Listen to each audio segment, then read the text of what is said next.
So this is the Oppo Reno5 Pro. Now this is the successor to the Oppo Reno4 Pro that I actually reviewed last year, and if you want to check that out, I'll put a link to that in the description below. So in terms of specs, the CPU is a Dimensity 1000 Plus. Now this is a chip actually from MediaTek, so which was surprising because MediaTek actually, when you have a phone with a MediaTek chip, it tends to be within the budget range phones.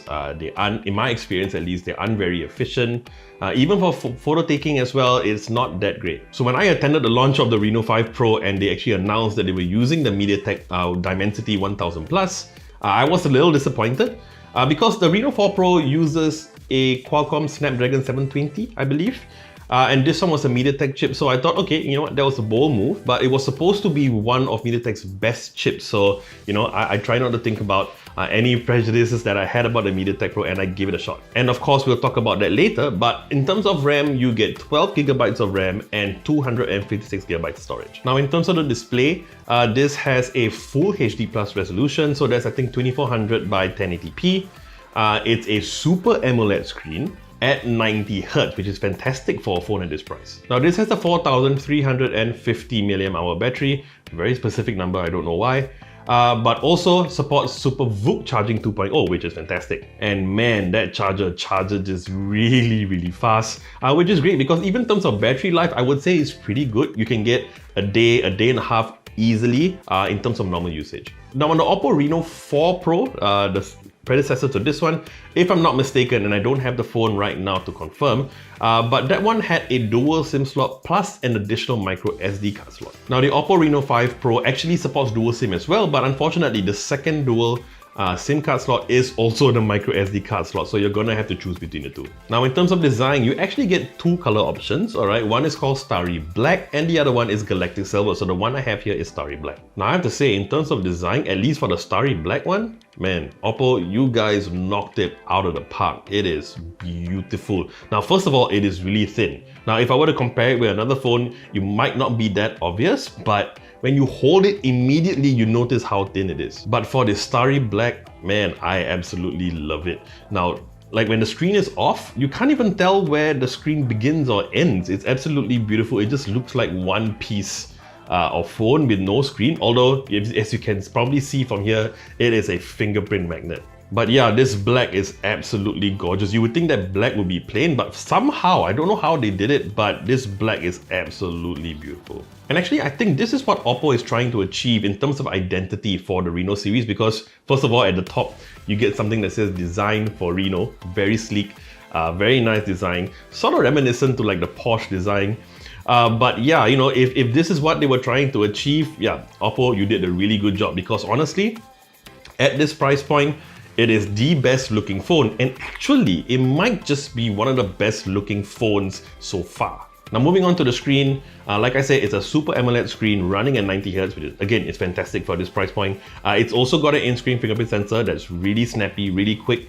But yeah, in one word, the screen is beautiful. Now it still has a curved screen, which if you guys seen my reviews, you know I'm not a fan of, but I think they've sort of given it a good compromise. Now, first of all, the screen curve is not as prominent as, like, say for example, the Huawei Mate 40 Pro, where I think it's actually too curved. Because this phone actually has a bit of a bezel, that bezel takes up about half of the curve. So when you use the screen for typing and all that, you don't get like accidental touches. You don't find it harder to press the keys on the sides. Now watching shows and all that on this phone, again, great, but you sort of expect that with OLED screen. You're gonna get fantastic contrast ratios, really nice vibrant colors, and it's no different with this phone. And of course, things like playing games along with that 90 Hz screen, really nice. Now the Oppo Reno5 Pro has Android 11, and with, of course, the Oppo skin, which is ColorOS 11.1, and I think that's the best one so far. One thing I like about ColorOS 11 is that it's not convoluted like how the previous versions of ColorOS I found that they were. You had a lot of bloatware apps that you didn't really use. It was full of other stuff. But this one, I think, really simple. But not only that, the amount of customizability that you get in terms of, you know, the aesthetics is really nice. First of all, it's got some of the nicest live wallpapers. I don't usually talk about it, but I was really impressed with the live wallpapers. But not only that, like adjusting like the design of the icons and all that, you really get a lot of customizability. So yeah, earlier on I spoke about my concerns with using the MediaTek chip, but man, I'm happy to announce that there are absolutely no issues so far. Now, I do want to give the disclaimer that, like with the other phones, and I said this before in my other reviews where usually any phone that you get out of the box is going to be smooth for a while. You're not going to have any issues until you use it on a daily basis for a long period of time after updates and all that. But that's not something that I can review because I've had it for 2 weeks now and I'm going to have to give the phone back. But based on first impressions, I would have to say it's really, really good. Alright, so talking about the camera, it has a 64 megapixel main camera, an 8 megapixel ultra wide, a 2 megapixel macro, and a 2 megapixel depth sensor at the back. In the front, you get a 32 megapixel selfie camera. Now, of course, the macro camera is supposed to help you take close-up shots, but honestly, if you just use the main camera and you zoomed in, I actually thought that it was better. But yeah, in terms of the main and the ultra wide, well, it's kind of a similar story here. In daylight, it actually takes okay pictures. I think it's pretty good, right? I think we're at a point now where a lot of phones now do a pretty good job with photos in the daytime. Where they tend to struggle a bit is usually night photos. Now, in terms of the main camera and the ultra wide, in terms of daylight shots, I think it's fine. We are at a point where I think a lot of cameras now, in terms of daylight shots, when you get a good amount of light, they actually all do a pretty good job. And it's no different for this. You take really nice shots with the main camera. The ultra wide as well, nice colors. However, I think the fisheye effect where the edges tend to curve a bit, it's a bit too evident on the ultra wide, so I hope that Oppo can look into it and sort of improve it through software. Now, in terms of taking night shots, this is where the ultra wide tends to struggle a bit. The main camera actually I thought did a pretty good job. I was quite impressed actually.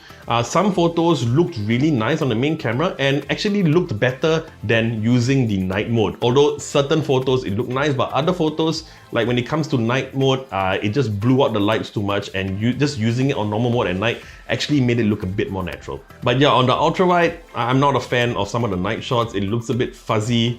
And in terms of color accuracy, it's not the same as the main camera. Now, the selfie camera, I would say in terms of quality, it's okay, it's not bad. But man, Oppo, you guys need to chill with the beauty mode. On default, it's on quite a fair bit, and when I took a selfie, like my face looked almost painted on. But yeah, if you don't like it, I can just bring it down to 0 and then it's fine. So I think most of the photos were okay. There were some photos with a selfie camera that for some reason were like ridiculously overexposed. Everything was just too white. But I think that's just a software fix because in certain angles, actually the selfie camera took some pretty nice photos. Another thing I like is that Oppo has put in a lot of R&D and a lot of focus in some of the filters that you can get, and some of these filters are really, really nice. Now, you also got them on the Oppo Reno5 Pro, and they are just as good here. You get some things like the AI color portrait, which is one of my favorites, and you can take some really nice stylized shots. Now, on the Oppo Reno4 Pro, they had this sort of filter called I think it was called night flare mode, which I really, really like. So what it did was it blurred the background like it would on your normal portrait photos, but it sort of flared out some of the lights, and it was really, really beautiful. Now, on the Oppo Reno5 Pro, I couldn't find night flare mode, but I did find something called neon portrait mode, which kind of did the same thing. So I think they might have just renamed it, but yeah, that's actually one of my favorite filters. Now, in terms of video, you can shoot up to 4K, but you don't get image stabilization on 4K, only on 1080p. Now, one defining and really amazing feature in terms of video is something called dual view video, where you actually use the main camera as well as the selfie camera at the same time. Now, I think that's a fantastic feature, and I don't know why no one else came up with the idea first. Now, you have a few different modes, so you can either have the selfie camera as sort of a circle and the main camera being most of it, and you can actually move that selfie camera, the view anywhere on the screen. You also have a rectangle version, smaller, but you get a wider view of the selfie camera, and another one where the selfie camera and the main camera is sort of 50-50. Now, I personally think that that is an excellent feature for vloggers or like travel vloggers, either if it's more than one vlogger at a time or like a couple vlogger, or even if you're on your own, it is a fantastic feature. And to test it out, my wife and I, we actually did a vlog. We did a full vlog on this channel, and if you want to see that, I'll put a link to that in the video description below. So we went to the Jurong Bird Park right here in Singapore. So yeah, we walked around the park using the dual view video mode, and we really had a good time. I still think it's a really good feature. However, there are some bugs that need to be fixed. Now, first of all, halfway through that vlog, I realized that I suddenly couldn't focus. And then other times, suddenly the exposure was sort of going all over the place. It wouldn't sort of auto-adjust the exposure depending on where I'm pointed at. And honestly, that was a little bit annoying, but after I restarted the phone, actually everything was fine there. I didn't have the issue anymore. What was a bit of an issue for me was that you can't actually tap to adjust the exposure while in dual view video. And even after restarting, I still couldn't do it, so I think that's sort of a feature limitation. Now, another limitation is that you can only use the main camera with the selfie camera. You can't use the ultra wide, which I think is a bit of a bummer, especially travel vloggers. You tend to like a lot of wide angle shots. So if Oppo can add that in, I think that would just increase the usability of the dual view video mode just that little bit more. Now, another thing is you don't have an audio jack, all right? So a lot of travel vloggers, even if they shoot with their phones, they tend to have an additional microphone. And I actually did that as well, but because I didn't have that, I had to use another adapter to get that audio jack, which I guess is sort of an easy fix. But yeah, I think if they kept with the audio jack, that would have been really good. But yeah, overall, I still think that the dual view video mode is fantastic. I think this is the first phone that has it, so I mean, I'm sure there's going to be some improvements along the way, but even right now, it is fantastic. So good job, Oppo. So the Oppo Reno5 Pro comes in at about 899 Singapore dollars. Now, honestly, I think this might be one of the best phones that you can get at this price point. You get a beautiful design, I think one of my favorites, even compared to some flagship phones. You get really good usability, really snappy with that MediaTek chip, which was a surprise. But yeah, I think even like the dual video mode, everything was really enjoyable, and it really feels like a flagship phone. So yeah, the Oppo Reno5 Pro is going to get a 4 out of 5 stars and a Technobabble recommended logo. Alright, so that about wraps up my review of the Oppo Reno5 Pro. Now, if you like this video, you know what to do, and I would love it if you subscribe to our channel and hit the bell icon to receive notifications on our next video. I'm JP, and I'll see you real soon.